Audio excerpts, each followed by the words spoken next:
folks. Sorry to be a little late. Apologize. Well, you obviously just saw Secretary Kerry spoke and addressed a lot of the issues probably foremost on your mind from Brussels, which is he's far better at this stuff than I am, so that's all for the better. But as you note, or as I just noted, rather, he is in Brussels. He's there attending his final as Secretary of State NATO Foreign Ministerial, and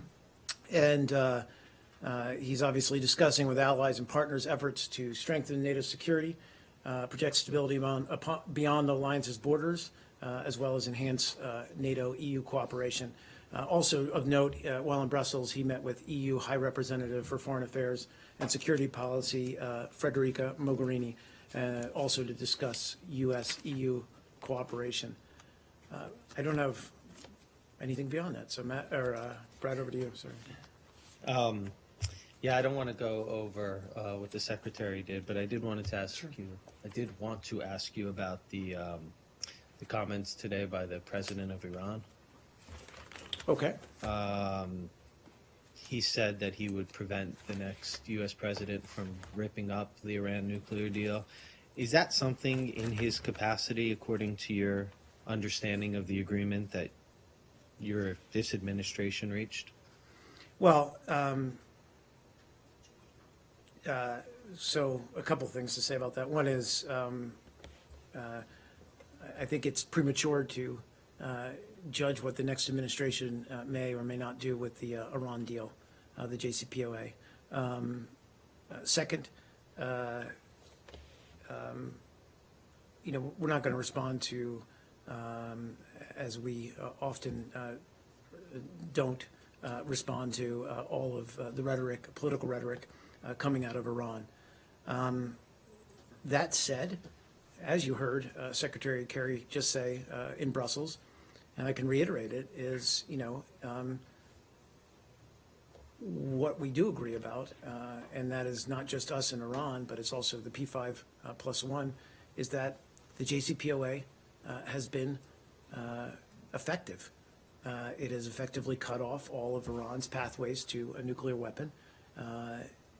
And because of their compliance, they've had some relief on their sanctions. And thus far, all sides, all parties have lived up to their commitments under the JCPOA, and it's working. So, we think it's a good deal. We've said that strongly, both publicly and privately. We're conveying that to the incoming administration. So I'm not asking you specifically about the merits of the agreement. Of course. I'm just asking you logistically, whether they can reached, whether they can prevent the next. I think we had a long question and answer Yeah. the first couple of days, and it Right. seemed pretty clear then that the next president can leave the agreement if he wants, because it's not a formal Of course, treaty. it's not a formal treaty, but of course, and of course, no one else can prevent any other party to this agreement from walking away. The counter argument to that is, why would anyone walk away? Because it's effective. And then one other Please. thing that the Iranians have talked about, and that is their ability, if they perceive the U.S. or any other P5+1 party to be violating the deal, their ability to snap back parts of their nuclear program. Are you familiar with this in the agreement? Is this a part of the agreement that is there in the public version, or in the is there anywhere in the agreement, public or private, that gives Iran a snapback provision on its enrichment or any other part of its nuclear The only snapback I'm aware of is obviously the snapback provision that allows us to put back in place very quickly nuclear-related sanctions. In terms of them being able to snap back, I mean, we've seen, they've taken steps in accordance with the JCPOA. They've dismantled 2/3 of their centrifuges, installed centrifuge capacity. They've shipped out almost all of the enriched uranium that they had, and reduced enriched uranium stockpile from 12,000 kilograms to no more than 300 kilograms. And they've poured concrete into the core of their heavy water reactors. So they've taken, again, in accordance with their commitments to the JCPOA, concrete steps that would prohibit them from, quote unquote, snapping back. So all this chest pumping from Tehran about we could restart certain things within 24 hours. That to you is they don't have that right under the deal. And two, if they did that, they'd essentially be violating the deal. Well, of course, yes, any attempt to restart their program. But I think fundamentally, I don't want to necessarily present this all as kind of, us versus them rhetoric. I think broadly stating the obvious here, and it's not just the United States, it's all members of the P5+1, it's Iran, we're all, I think, in agreement, rightly so, that this is working, that this is, has benefits for all the parties, and it's in all of our interest to keep it in place. In the event. I'm sorry. Go ahead. Go ahead. Iran, then. Let's finish with Iran, then I'll get to you, Said. So okay. Rouhani did also say today, and he's repeated, I think, what Khamenei said previously, that extending the ISA is a violation of the nuclear deal, even if President Obama were to issue waivers to those sanctions. And he said they're going to consider, some sort of response to what he called this violation. Bless you. Have they complained through diplomatic channels officially to you all about extending the ISA? I'm not aware, no, that they've stated their concerns through diplomatic channels. I don't believe so. But you are aware that they view the extension of the ISA as a violation. And we obviously reject those views.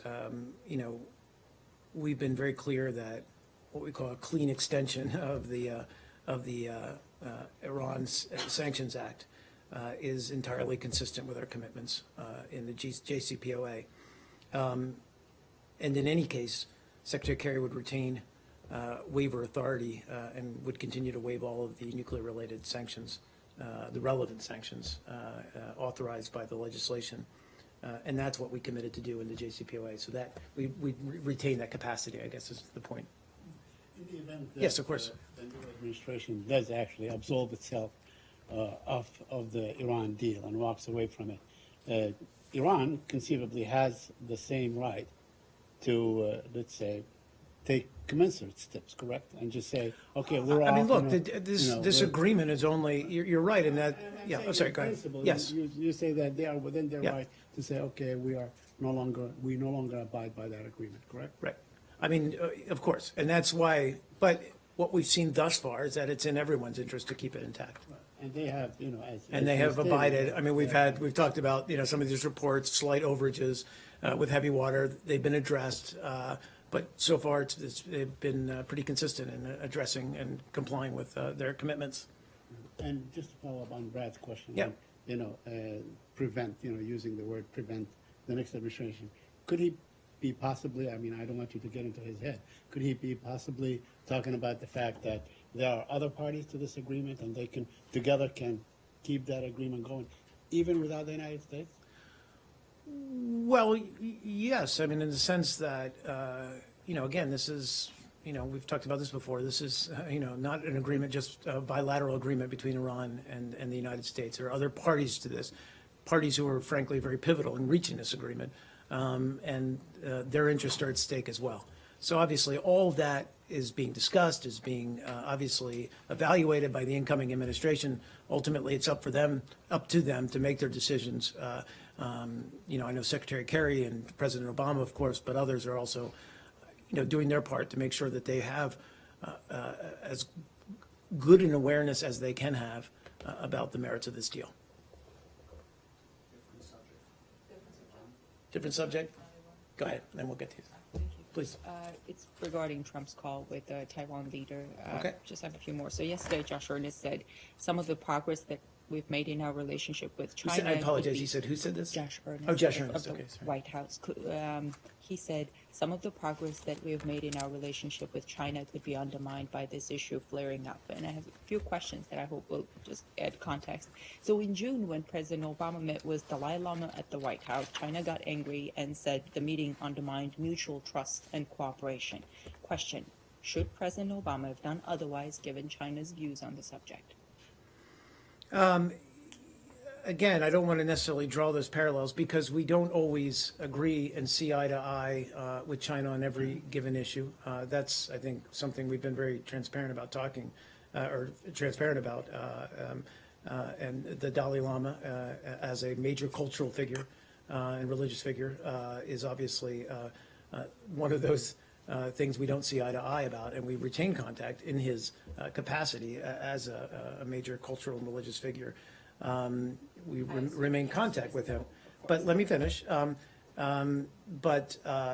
With respect to, and I would also say that we always, and we're very clear about this as well, don't see eye to eye with them on often on cybersecurity, although we've taken steps to address that, and human rights, where we have disagreements with China.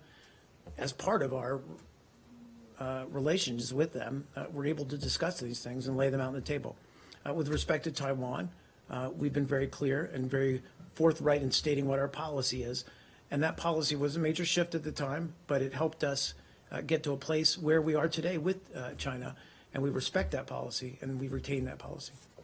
Please. Just one of those other questions Okay. is, China hates in U.S. warships in South China Sea. They see that as destabilizing. I know that the U.S. has its reasons to be there, but would the U.S. change its policy because China finds it destabilizing?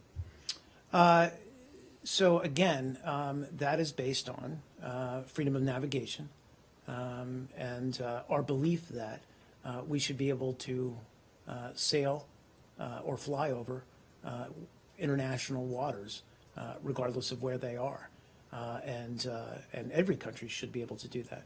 We've said oftentimes that we don't have a dog in the fight over who has territorial rights with respect to the South China Sea. What we don't want to see there is a further escalation, and we've seen a militarization of the South China Sea. That's a bad thing. That's a bad thing for the security of the region. So what we've said all along is that we want to see dialogue. We don't want to see militarization. We don't want to see steps to further create construction or whatever, or entities and building out of some of these islands. All that is contrary to what our goal is, which is a mechanism, a diplomatic mechanism by which countries can resolve peacefully. So the U.S. would not change its policy regardless of how China sees it? With correct? regard to the South China Sea, we would not change our policy. Our policy is what I- it is, which is freedom of navigation. I guess my bottom line question is, there were a bunch of things that irritated China. Did this administration criticize Trump for taking that call because this particular issue is taboo? I mean, taboo, define taboo. It is a very hot button issue for China, clearly. There were other hot-button issues. Of course there are. And that's not to say in any bilateral relations, whether it's with China or with any country, that we don't have disagreements. But with respect to Taiwan, we've been pursuing a very specific policy, and it's not just Democrats versus Republicans. This is both administrations or administrations of both parties who have pursued a consistent policy with regard to Taiwan and our recognition or lack of recognition of Taiwan and our relations with Taiwan. And that has not changed. And in diplomacy, that matters. Consistency matters. Thanks. Steve. Let me get Steve, and then I promise I'll go to. The Cuban Foreign Ministry announced today that it's moving forward with the United States on developing a roadmap, deepening their detente. I'm just wondering what details you have on this for us and whether discussions with Cuba are being accelerated by both Havana and Washington before the new administration comes in place here. So I don't have a lot of details. I know that, as you noted, United States and Cuba are holding their 5th bilateral commission meeting. It's in Havana. Wait, today's not Wednesday. It's tomorrow, I believe, and December 7th. And Acting Assistant Secretary of State for Western Hemisphere Affairs, Marie Carmen Aponte, will lead the U.S. delegation. And obviously our Chargé d'Affaires in Havana, Jeffrey De Laurentiis, as well as Deputy Assistant Secretary John Creamer, will attend on behalf of the United States. So I don't know, I don't have a lot of details on what the deliverables will be coming out of that. We'll certainly update as the meetings take place. With regard to your last question, is this an acceleration? Not at all. As I said, this is a long scheduled meeting. I believe it might have been delayed somewhat because of the period of mourning after the death of Fidel Castro, but it was long scheduled. go ahead, please. Do you agree, though, with the characterization that this is drawing a roadmap deepening the détente between the U.S. Well, and Cuba? I think it's, in the sense that, yes, I mean, we're talking about, it's another opportunity to review progress, certainly, that has been made since we made the decision to reestablish diplomatic relations with Cuba, and review progress on our engagement on a number of priorities. That includes, obviously, human rights, civil aviation, health, law enforcement, economic issues, claims, environmental protection, migration, educational, cultural exchanges, et cetera. So there's a broad range of topics. Progress has not always been steady in all of them, but we certainly are striving to continue to make progress in all of them. And we'll get, as I said, tomorrow I should have a better readout for you, of course. Yeah, try.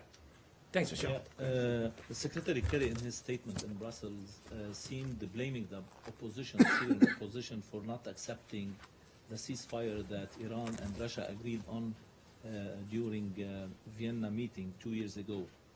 And he said that they kept fighting, and that led to the situation in Aleppo. Do you blame the opposition on this? Can you clarify this position too? Well, look, we all heard what the Secretary said. The Secretary has been intimately involved in efforts to bring about an end to the conflict in Syria.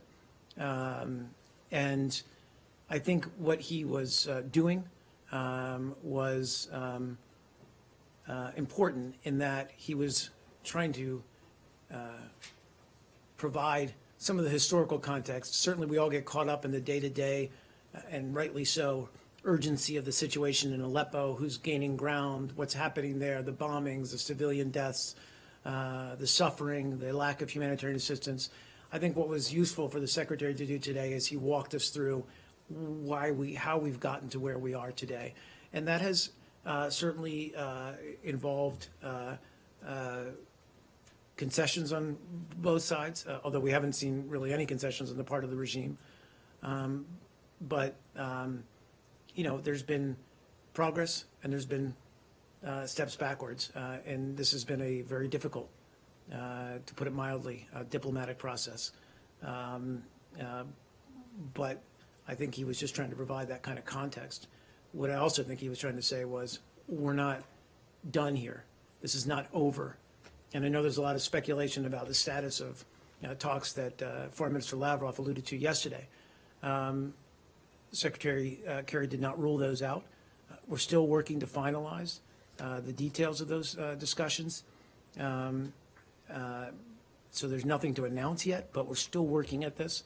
And as Secretary Kerry also said, looking beyond today, as he said, this is not, even if Aleppo does fall, and we don't know if it will or not, that this is not the end. This will not end the conflict there. And so we need to, as he pointed out, and Brad mentioned yesterday that he said in Rome, we need to get back to political negotiation. But in your opinion, do you think that the opposition bears a big responsibility for the situation in Aleppo now because they didn't accept the ceasefire that Vienna communique called for?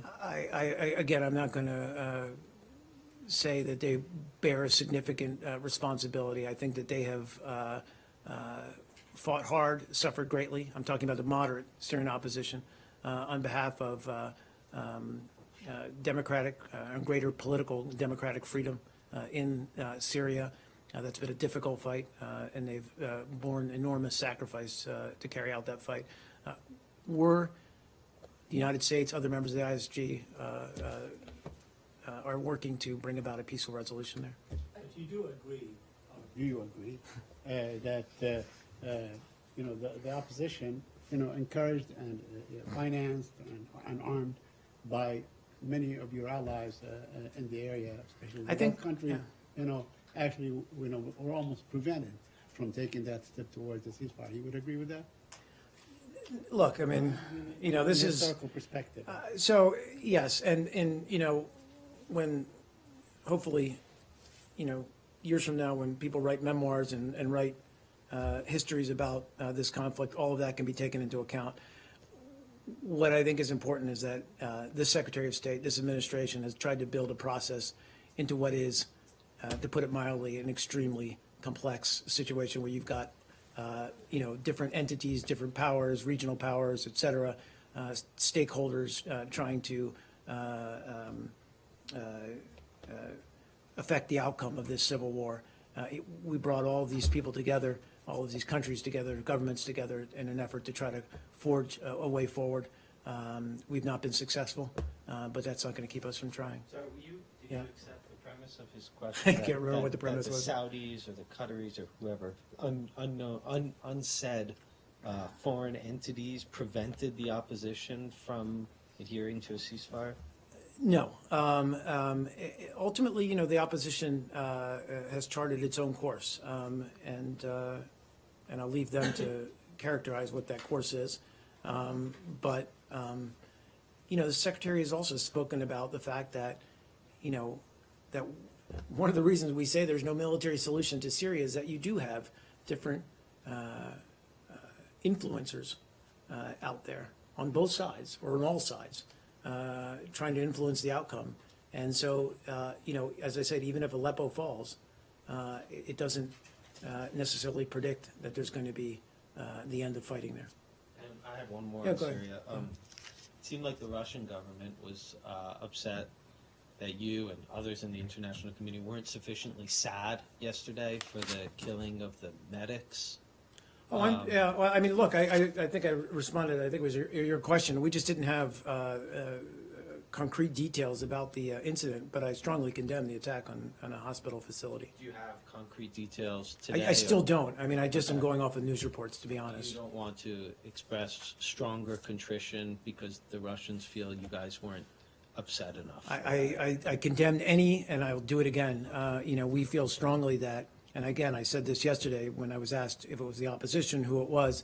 What I can say is we certainly had no responsibility in this action, and we strongly condemn any attack, regardless of who the attacker is, on any civilian infrastructure, any medical facility, any medical personnel. Of course. So the talks meetings were canceled, right? And what happened? I don't think they've- I haven't seen yeah. Secretary Kerry's remarks, Yeah, honestly. I mean, he said, Okay. sure, I'm sorry, I didn't mean to talk over you. He spoke a little bit about this in Syria, or in Brussels, sorry. He spoke a little bit about the situation in Syria, I apologize. That was 7 years ago. Yeah. Talks haven't been canceled. We never were in a position to confirm that these talks were taking place this week. There are, first of all, I think it's a bad idea to try to negotiate these things in public, so I'm going to be circumspect in what I say, but we are following up on recent talks last week and before last week, trying to work out a way to resolve the fighting in Aleppo, a cessation of hostilities, a pause in the fighting, excuse me. And we're still pursuing those. We're just not in a position yet where it makes sense for us to meet. That's all it is. So nothing was canceled or anything. It was just, With regard to the proposal, the reported proposal, so Foreign Minister Lavrov said the thing that the Americans offered on paper and what we backed is now somehow not okay for them. It's difficult to understand who makes decisions there, but apparently there are plenty of those who want to undermine the authority and practical steps by John Kerry, end quote. What is your take on this? again, I'm not going to wade into that. I'm not going to talk about what may or may not be discussed or what may or may not be on the table. All I will say is that we continue to work through, both on our end as well as with Russia, on practical steps we can take to bring about a calm in the fighting. Why wouldn't I want to talk about it? What is the status of those talks? Why were the meetings, as I understand the meetings, certain meetings that were due to happen this week were canceled? What happened? Sure. I mean, again, we're just not, without getting too much into the details or the substance, we're just not at a point yet where we can say that getting together to have these talks would be constructive. When we get there, we'll do it. And I'm not trying to be, I'm not trying to, be mysterious. I'm just saying I'm not going to get into the substance of our diplomatic discussions, what's on the table, except to say that we're looking at practical ways to bring about a pause in the fighting. And that involves, as you can imagine, the regime, it involves the opposition. So it's a mixed bag. We need to make sure that, we're in a position to talk constructively when we do meet. Can I just ask? Please. In the last several days, we've been talking about a lot of back and forth between the U.S. and Russia. Yeah. Is the no bilateral talks, did that just go out the window, or is this bilateral in the frame of multilateral, but for bilateral I mean, explain it. I mean, it sounds like that's gone. No, I mean, look, Brad, it's a fair question, I think, but I don't want to get into, I don't want to, I just, I don't want to get hung up in bilateral versus multilateral. We are actually still continuing to talk to other key parties, other regional parties. Those meetings, those consultations, those conversations are ongoing. That said, and frankly, at the time we did it, that if there is a real opportunity here for us to make progress, we said that we would restart those bilateral talks. I don't want to say we're there yet, but we never ruled it out completely. What's most important is So you are having. of course, we're having bilateral conversations with Lavrov. I mean, we did with Russia, rather. I mean, he met with Lavrov in Rome last week. They've talked on the phone several times. So I'm not sure I can confirm that. I don't. It's not confirmed yet. I mean, they're going to be, I think, at the OSCE, but I'm not sure that they're going to have a bilateral. What was it that led you to decide, this bilateral freeze, it doesn't advance our interests or whatever? Or did you just naturally slip back into the No, old I don't think it was that, diplomatic actually. I think it was more, look, at the time, it was coming out of UNGA and the failed agreement of Lausanne. And I think at the time, the secretary, and I'm paraphrasing here, but said, until we see some kind of credible steps by Russia to reinstill confidence that there could be a ceasefire, then it's not worth pursuing a bilateral option. And we would consult multilaterally. So we did that. Again, that generated ideas. Those consultations continue, but we're just not there yet. And so we did start, again, reaching out to Russia because, let's be honest, they're an integral stakeholder. But I just wanted to, what were the concrete steps then that they showed that led Yeah. you to restart having this bilateral? So again, I don't want to, I mean, set of I think, multiple bilateral talks? look, I think that, again, I don't want to get into what's on the table under discussion to end the fighting, or at least pause the fighting in Aleppo. I'm not asking about yeah. ideas. I'm asking about concrete steps, not concrete, Ideas, ideas are yeah. ideas, concrete steps. Well, are- to be honest, I I read mean, that as yeah, actions. to be honest, we're still talking about some of the concrete steps they could take. I mean, there's not been a lot of concrete steps except for, I mean, really, the fighting's only intensified. You do understand that I understand. the credibility of making threats and making policy where you say, we're not going to talk to you unless you do something, and then they do nothing, and then you start talking to them anyways.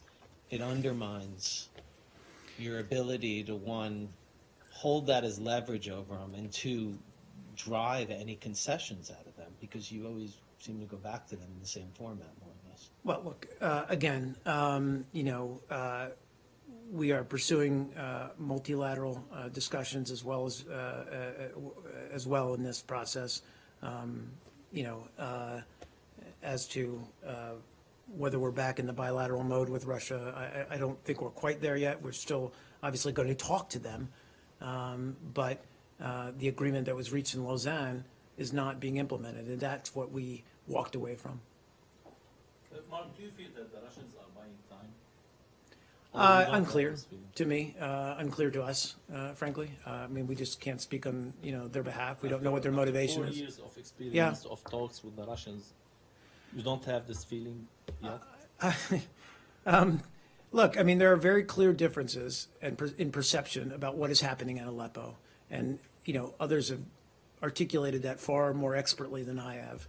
But fundamentally, it comes down to perceptions about Nusra and the moderate opposition's involvement and connection.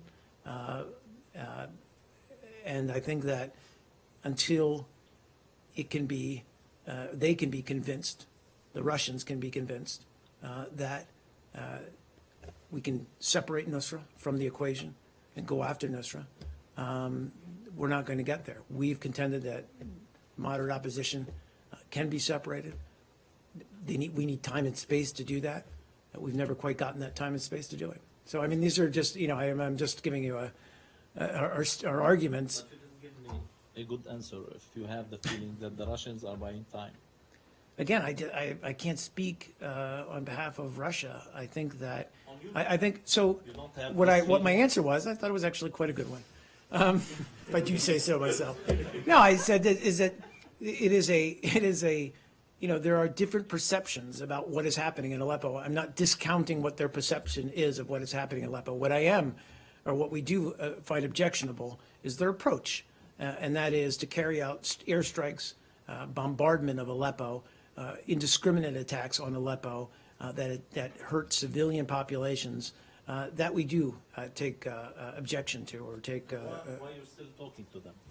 Well, again, I just said to Brad, they are a pivotal stakeholder. I mean, I think anyone looking at Syria would recognize that, is that we need Russia's involvement and cooperation to bring about any kind of ceasefire.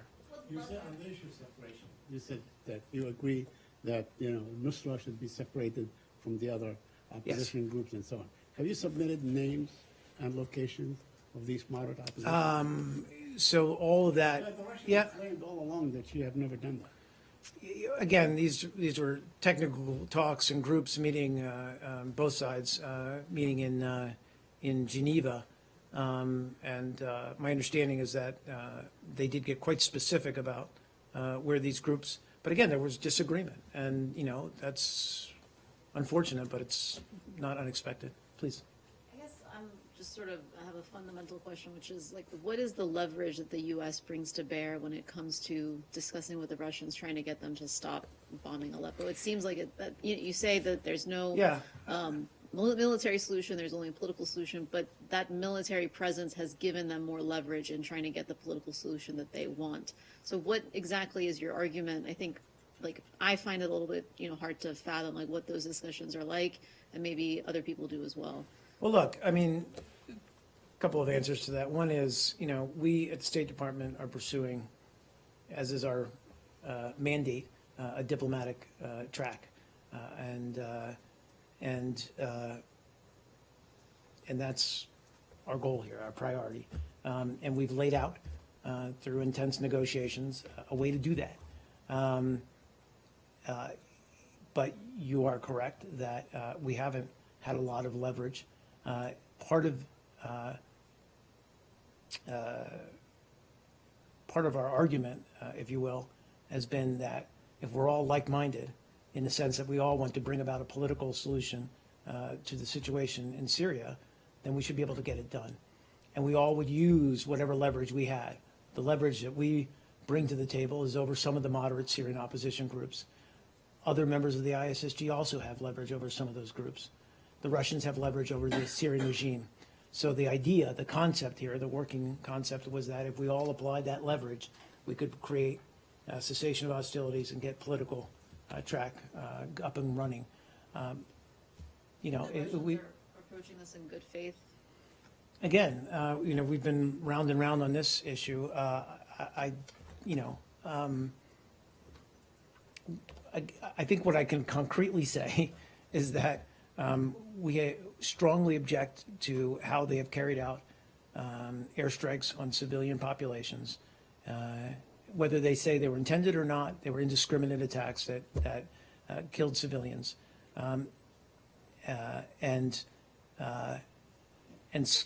in fact, those attacks were part of or contributed to a breakdown in the cessation of hostilities. Now, they'll argue that the moderate opposition or the opposition and Nusra were simply using those pauses to resupply and rearm. Again, it's a matter of, and I was just talking with Brad, we got to get back to a place where both sides trust each other enough that we can get a 7-day, a 10-day pause get the folks back to Geneva on both sides so they can begin negotiations. We just haven't been able to get there. Please. Of course, yeah. Can I go to the I thought it was going to be up and down today. I thought the secretary had done all this, but okay. Go ahead. I'm sorry. Just kidding. I want to go to the Palestinian Israelis. Of course. for a minute.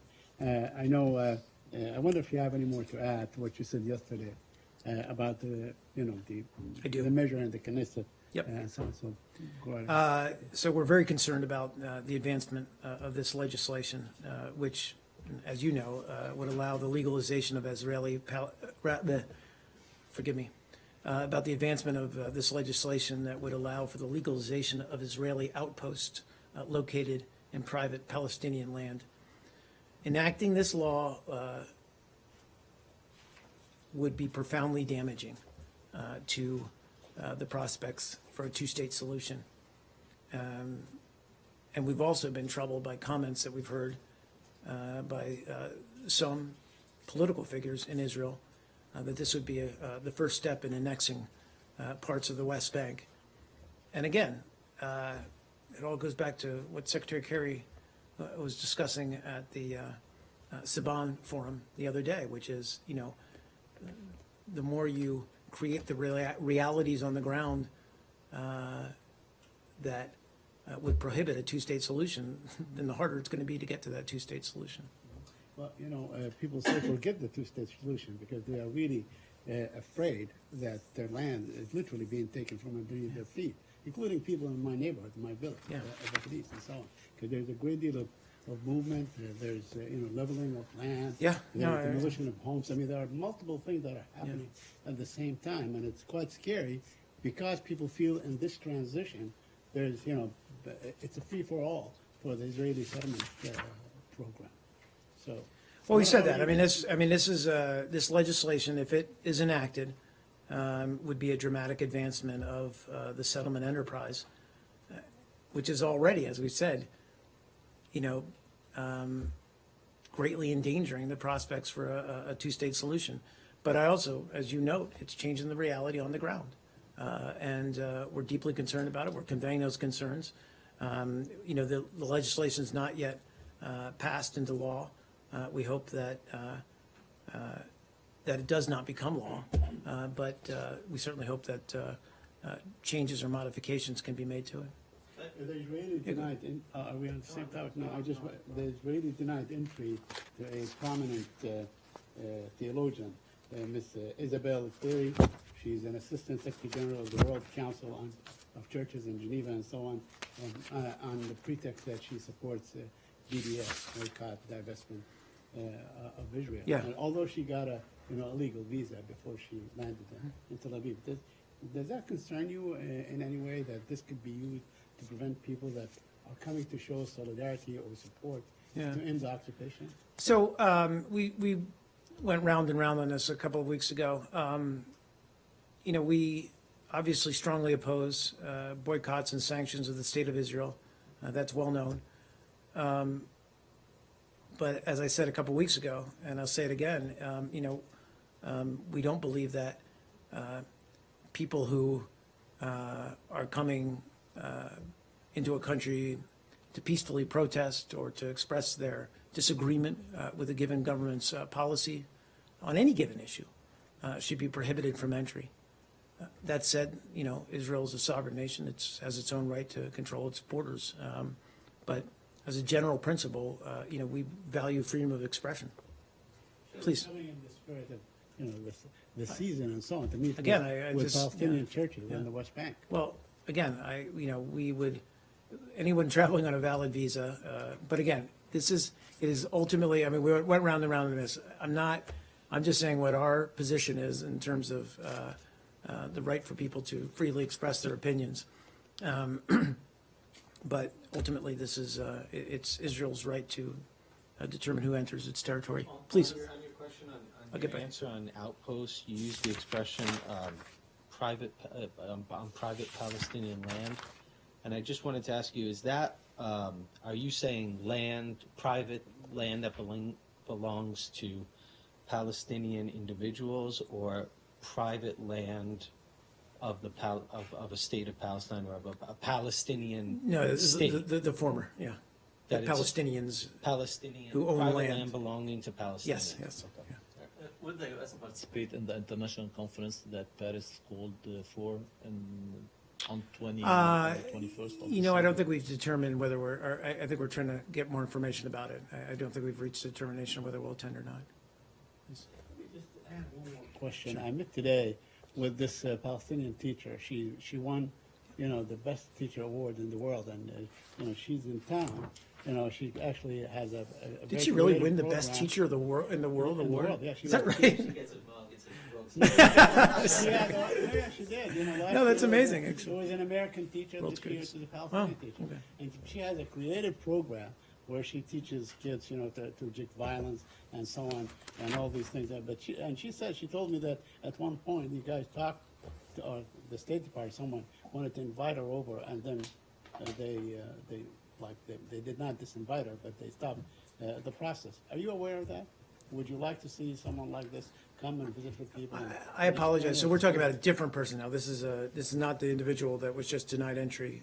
No, she was not. She's here, actually. She's here. She was not. I'm not aware of this case, so we'll look into it. I promise. Please, in the back.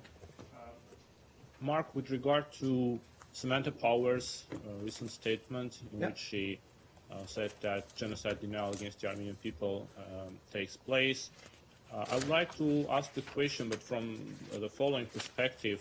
That for 8 years, the administration has used all possible synonyms or euphemisms of the genocide term that one can find in vocabulary, except from using the genocide term. Now, we are in the final days of the administration. I'd like to clear this topic again. Can you please tell why the genocide term was not used for this period of time?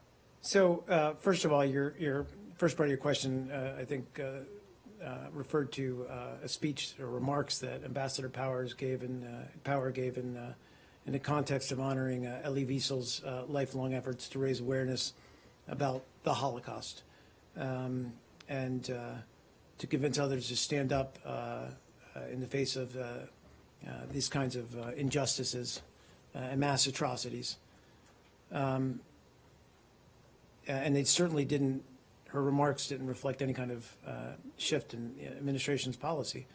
In answer to your question, look, this president, this administration, as have past administrations, have repeatedly mourned and acknowledged that 1.5 million Armenians were massacred or marched to their deaths in the final days of the Ottoman Empire. And we've also called for a full and frank acknowledgement of the facts of what happened around those deaths. And that remains our policy. You know, I don't want to get into terminology or how we refer to it. We acknowledge that 1.5 million Armenians were massacred, as I said, and you know, we want to see a full historical accounting of those events. Is it relations with Turkey that has stopped this I'm- administration and all other administrations from saying Again. the word genocide?